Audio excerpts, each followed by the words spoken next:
روز محشر کی جاں گداز بود، اولی پرشی سے نماز بود۔ میری زندگی کا مقصد تیرے دی کی سرفرازی، میں اسی لیے مسلمان، میں اسی لیے نمازی۔ محترم حضرات، اللہ کا بے پناہ احسان اور کرم ہے کہ اللہ تبارک و تعالی نے ہم سب کو ایمان کی عظیم دولت سے سرفراز فرمایا ہے۔ ہمارے دلوں کو ایمان جیسے نورانی شمع سے روشن کر رکھا ہے۔ ہمارے ایمان کو اللہ تبارک و تعالی نے ہمارے دلوں میں ابھی تک زندہ کر رکھا ہے۔ یہ اللہ کا بے پناہ احسان اور اللہ کی بے پناہ ہم سے محبت ہے، کیونکہ اب اللہ کسی کو اپنے قریب کرتا ہے، اپنا بنانا چاہتا ہے، اور ایک طریقے سے اللہ کو جس کو عطا کرنا چاہتا ہے تو سب سے پہلے اس کو ایمان کی سمجھ عطا فرماتا ہے، ایمان کی دولت سے سرفراز فرماتا ہے۔ جب اللہ کسی کو اپنا بناتا ہے تو سب سے پہلے دین کی سمجھ عطا فرماتا ہے، اور جب دین کی سمجھ ہوتی ہے تو اس کو ایمان کی سمجھ محسوس ہوتی ہے۔ تو ہمارے دلوں میں اللہ نے ایمان جیسی عظیم دولت عطا فرمائی ہے، یہ اللہ کا بڑا احسان اور کرم ہے۔ لیکن جو نعمت جتنی ہی زیادہ اہمیت کی حامل ہوتی ہے، جتنی ہی اس کے اندر فضیلتیں ہوتی ہیں، اس کے چھوڑنے میں یا اس میں ذرا سی کمزوری آ جانے سے اتنا ہی بڑا نقصان ہوتا ہے۔ اگر ایمان کو اپنی حالت پہ چھوڑ دیا جائے اور ایمان کی فکر نہ کی جائے تو آدمی دھیرے دھیرے ایمان سے دور ہو جائے گا۔ جس طریقے سے چراغ میں اگر تیل نہ ڈالا جائے تو چراغ کی روشنی کم پڑ جاتی ہے اور دھیرے دھیرے وہ چراغ گل ہو جاتا ہے۔ ایسے ہی اگر ایمان پر محنت نہ کی جائے، ایمان کو مضبوط نہ بنایا جائے تو دھیرے دھیرے ایمان بھی دل سے نکل جاتا ہے۔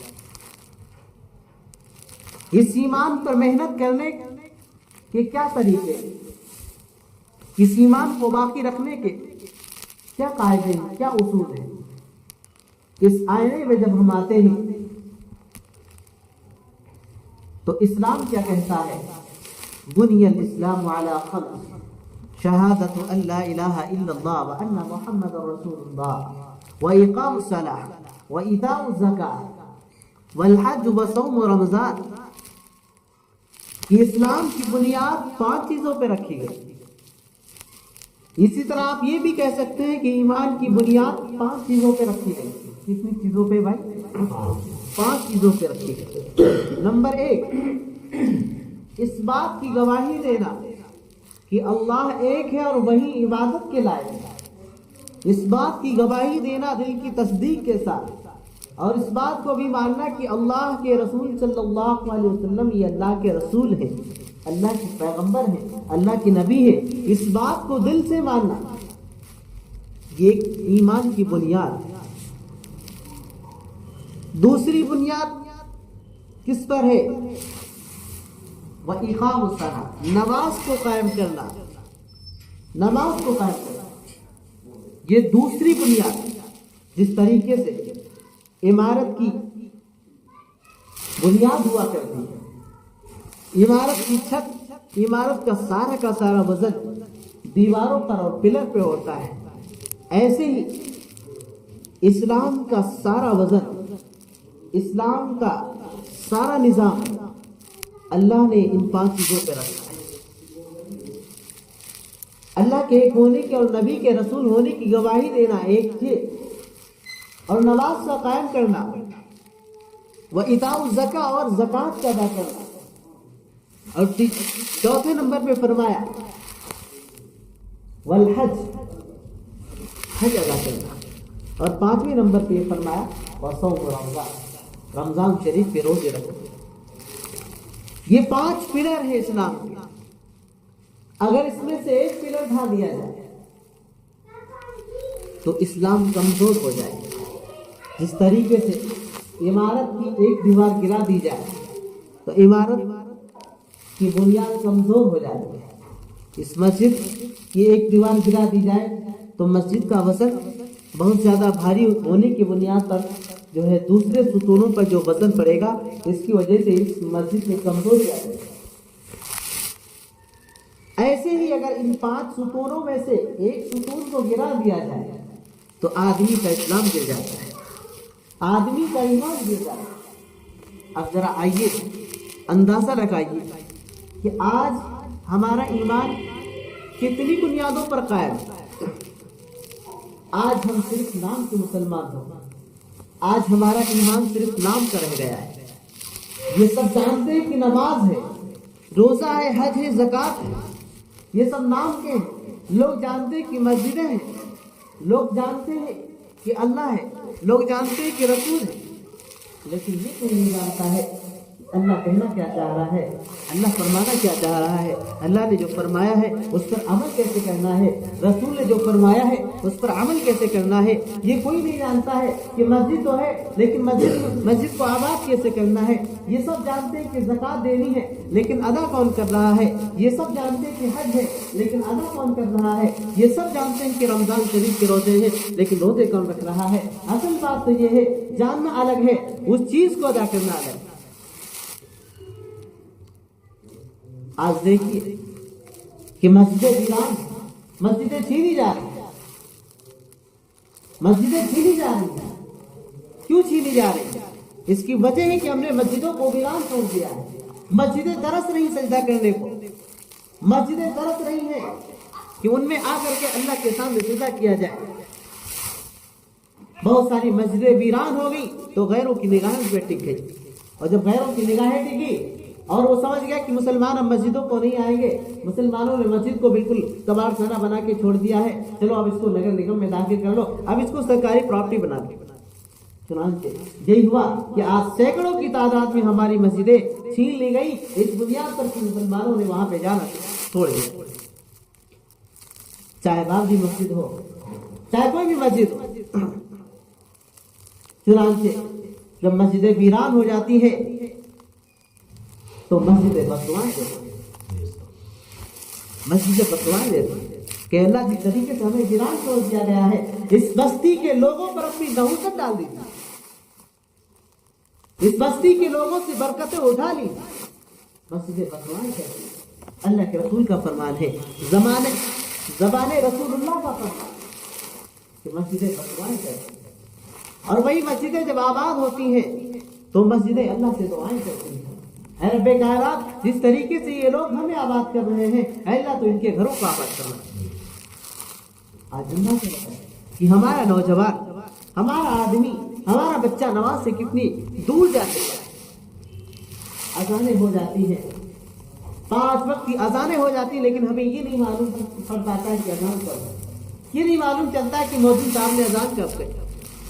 یہ حالات آ گئی. ہمارا ایمان, جبکہ ایمان کا تقاضا کیا ہونا چاہیے تھا کہ جب اللہ کی طرف سے اعلان ہو جائے, اللہ کی طرف سے اذان دے دی جائے, اللہ کی طرف سے ندا آ جائے تو دکان کا شٹر گر جانا چاہیے تھا, کاروبار کی دکانیں بند ہو جانی چاہیے تھی. کھیتوں میں ہے تو کھیت سے آ کر کے اللہ کی بارگاہ میں آ کر کے عبادت کرنے والے ہو جاتے. جب اللہ کی اذانیں ہمارے کانوں میں آ جاتی تو گھروں کو چھوڑ دیتے, بستروں کو چھوڑ دیتے. یہ ہمارے ایمان کا تقاضا ہونا چاہیے. لیکن آج دیکھیے کہ مسجدوں کو چھوڑ کر اذان بھی نہیں معلوم ہوتی کب ہوئی, اب دکان پہ بیٹھے رہے, مارکیٹوں کی زینت بنے ہوئے رہتے ہیں.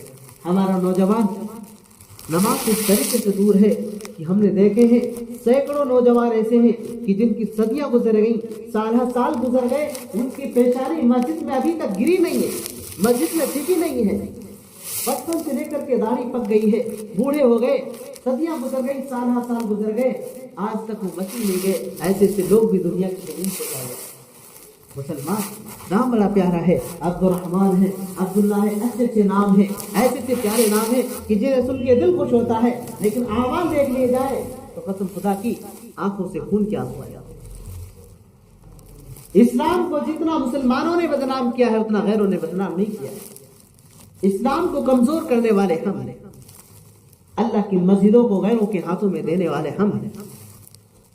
آج دیکھ لیجیے کہ 5 وقت کی اذانیں ہوتی ہیں, نماز پڑھنے والے کتنے, جبکہ ایک دور تھا کہ گلی میں گزرنے والا نوجوان بھی ولی ہوا کرتا تھا. جب وہ گلی سے گزرتا تھا دیکھنے والے کہتے کہ یہ اللہ کا ولی جا رہا ہے. اس کے چہرے میں سجدے کے نشان نظر آتے تھے. اس کا چہرہ نماز کی رونق کی وجہ سے چمکتا رہتا تھا. اب دیکھیے کہ سارے لوگوں کے چہروں پہ نحوستیں چھائی ہیں. دنیا نے اس طریقے سے ہم نے اپنا مقصد بنا لیا ہے دنیا کو کہ ایسا لگتا ہے کہ اگر دنیا کو نہیں پکڑیں گے تو مر جائیں. جبکہ قرآن کیا کہتا ہے, اللہ کیا کہتا ہے, ان تنصروا اللہ ینصرکم ویثبت اقدامکم. اور لوگوں تم اللہ کے دین کی مدد کرو گے اللہ تمہاری مدد کرے گا, اور صرف مدد ہی نہیں فرمائے گا ویثبت اقدامکم, اللہ تمہارے قدموں کو ایسا جما دے گا کہ دنیا کا کوئی طوفان بھی تمہارا مقابلہ نہیں کر سکتا. لیکن آج ہم اللہ کو چھوڑ کر کے غیروں کے یقین کو لے کر کے ہم نے زندگی گزارنی شروع کی. اسے میرے بھائیوں دل میں داعیہ پیدا کیجیے کہ نماز کو مضبوطی سے پکڑے. جو شخص نماز نہیں پڑھتا ہے اسلام سے اس کا کوئی ریلیشن نہیں, اسلام سے اس کا کوئی تعلق نہیں. یہ اللہ کے رسول صلی اللہ علیہ وسلم نے فرمایا کہ کفر کے درمیان شرک کے درمیان صرف نماز کا فرق ہے. غیر نماز نہیں پڑھتے اور ہم بھی نماز نہیں پڑھیں گے تو ہم بھی ان کی طرح ہو جائیں گے. اللہ کے رسول علیہ السلام نے فرمایا من ترک الصلاۃ متعمدا فقد کفر, جس نے نماز کو جان بوجھ کر کے چھوڑ دیا گیا تو اس نے کافر والا عمل کر دیا. اس لیے میرے بھائیوں نماز سے اپنی زندگی کو آباد کیجیے, اپنی زندگی کے ہر لمحے کو نماز سے آباد کیجیے. کل قیامت کے دن کہیں یہ نہ ہو کہ وہ نبی جو مرض الوفات کے اندر دو پیروں پر سہارے کے ساتھ دو آدمیوں کے سہارے پہ کندھے پہ ہاتھ رکھ کے مسجد کی طرف جا رہا ہو, اور اس کی امت اذان ہوتے ہوئے بھی جو ہے مسجد کے سامنے سے گزر رہی ہو. کل قیامت کے دن جب اس نبی سے ہماری ملاقات ہو اور وہ نبی ہم سے چہرہ پھیر لیں گے تو ہم کیا ہمارا حال ہے. اندازہ کہ اللہ کے رسول مرض الوفات میں چل رہے ہیں, نماز کا وقت ہوتا ہے. حضرت عائشہ سے فرماتے ہیں نماز کا وقت ہو گیا, مجھے نماز کے لیے تیار کر دو. حضرت علی آتے ہیں, حضرت ابن عباس رضی اللہ تعالیٰ عنہ آتے ہیں اور آپ علیہ الصلوۃ والسلام کو کندھوں پہ اٹھا کر کے جو ہے اس طریقے سے کہ آپ کے پیر گھسٹ رہے ہیں لیکن پھر بھی آپ مسجد کی طرف جا رہے ہیں. نماز دیکھیے نماز کتنی ضروری ہے. ایک نبی بھی نماز کی کس طریقے سے پابندی کرتا ہے, لیکن اس کی امت کا حال دیکھیے کہ نمازیں کتنی ہم سے ضائع ہو جائے. ایک نماز کا چھوڑ دینا ایسا ہے جیسے کہ اس کے گھر بار کو لوٹ لیا گیا, ایسا اس کو رنج ہونا چاہیے. اس لیے میرے بھائیوں نمازوں کے ذریعے اپنی مسجدوں کو آباد کریے.